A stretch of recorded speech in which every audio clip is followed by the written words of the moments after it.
안녕하세요. 손해사정사 이주입니다. 오늘은 약물 중독으로 인한 사망보험금 분쟁에 대해 이야기해 보겠습니다.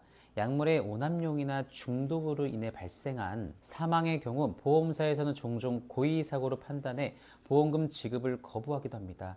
하지만 반대로 사고 당시 심실상실이나 정신질환으로 인해 자유로운 의사결정을 할 수 없는 상태였다면 이는 약관상 고의사고 면책 예외에 해당되어 보험금 지급이 가능할 수도 있는데요.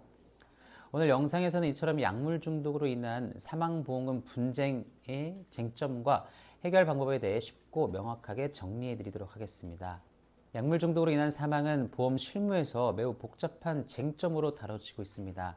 대부분의 보험사는 피보험자의 고의사고, 즉 스스로 의도적으로 자신의 생명을 해한 경우에는 보험금을 지급하지 않는다는 약관을 적용합니다. 이것이 바로 면책조항이죠.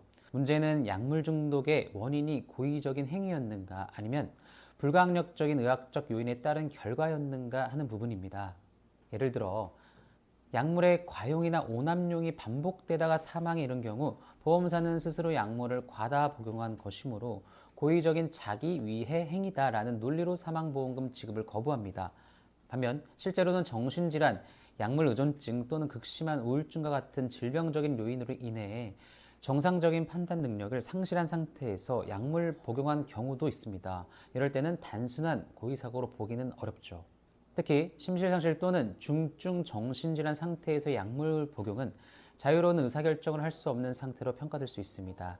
이 경우에는 보험 약관상 고의사고의 예외, 즉 면책에서 제외된다는 정당한 사망 사유로 인정될 수 있는데요. 하지만 현실에서는 보험사가 이러한 사정을 충분히 고려하지 않고 약물 중독의 경우 피보험자의 고의사고다라는 단순한 논리로 사망보험금 지급을 거부한 사례가 대부분인데요. 따라서 약물 중독 사망의 경우 그 행위가 단순한 의도적 복용인지 아니면 질병으로 인한 판단력 상실 상태에서의 비자발적 복용인지를 의학적 법률적으로 명확히 구분하는 것이 핵심 쟁점인데요. 보험약관에서는 일반적으로 피보험자의 고의사고로 인한 사망은 면책, 즉 보험금 지급 대상에서 제외된다고 명시되어 있습니다. 하지만 예외가 있습니다. 바로 심신상실이나 정신질환으로 인해 자유로운 의사결정을 할 수 없는 상태에서의 발생한 사고입니다. 쉽게 말해 정상적인 판단 능력을 상실한 상태에서 약물을 과다 복용하거나 극단적인 행동을 한 경우에는 그 행위를 고의적이라고 볼 수 없다는 것이죠.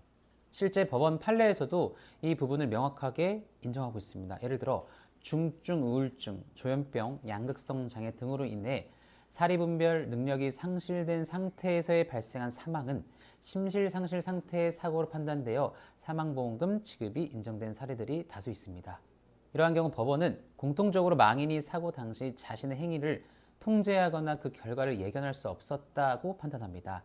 즉 의사결정의 능력의 부재가 입증되면 보험사는 고의사고 면책을 주장하기 어렵다는 의미입니다. 특히 약물 중독의 경우 단순히 자살 목적의 복용이 아니라 정신질환, 우울증, 약물 의존으로 인한 비자발적 복용이었다면 그 자체가 고의성이 없는 상태로 해석될 여지가 큽니다. 이때 중요한 것은 의학적 근거인데요. 사망 전후의 정신과 진료 기록, 약물 복용 이력, 입원 치료 내용, 유가족 진술, 그리고 정신과 전문의의 소견서 등이 심실상실 상태를 입증하는 핵심 자료로 작용됩니다. 따라서 약물 중독 사망보험금 분쟁에서 핵심은 고의 여부가 아니라 사고 당시 자유로운 의사결정이 가능했는가에 있습니다. 이 판단이 곧 보험금 지급 여부를 가르게 되는 것이죠.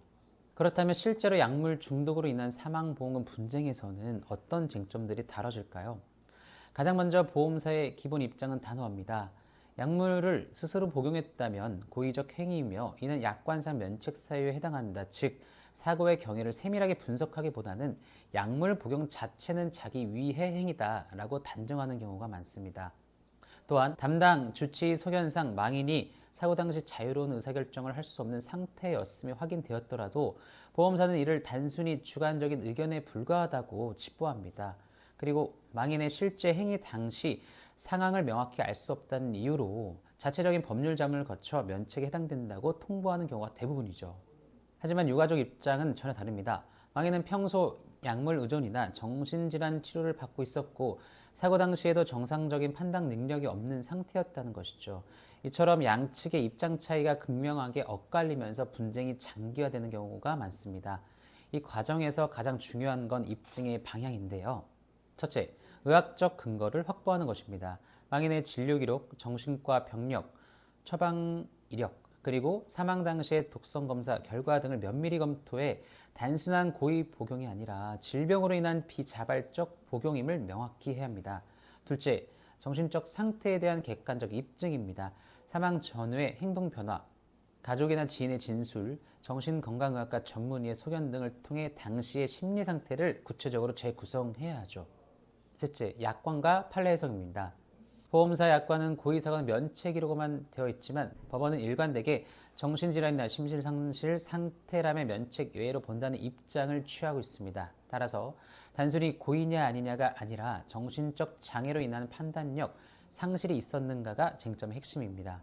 이런 복잡한 논리를 유가족이 스스로 정리하기는 사실상 어렵습니다. 따라서 실제 분쟁이 발생했다면 의료 기록과 약관을 함께 분석할 수 있는 전문가의 조력이 반드시 필요한데요. 약물 중독으로 인한 사망보험금 분쟁은 생각보다 훨씬 자주 발생하는 사례입니다. 이 경우 가장 중요한 것은 심실상실이나 정신질환으로 인해 자유로운 의사결정을 할 수 없었다는 점을 입증하는 것, 즉 고의사고로 볼 수 없다는 사실을 명확히 하는 것입니다. 이순사TV에서는 그동안 이와 같은 약물 중독, 정신질환 관련 사망보험금 분쟁 사건을 다수 진행해 왔습니다. 하지만 이런 과정은 유가족이 스스로 대응하기엔 의학적, 법률적 절차가 너무 복잡하죠. 그래서 저는 말씀드리고 싶습니다. 이 문제는 혼자 해결하려 하지 마시고 꼭 전문가의 도움을 받으시기 바랍니다. 도움이 필요하시다면 이순사TV로 문의해 주시기 바랍니다. 정당한 권리를 되찾는 그 과정 제가 함께 하도록 하겠습니다.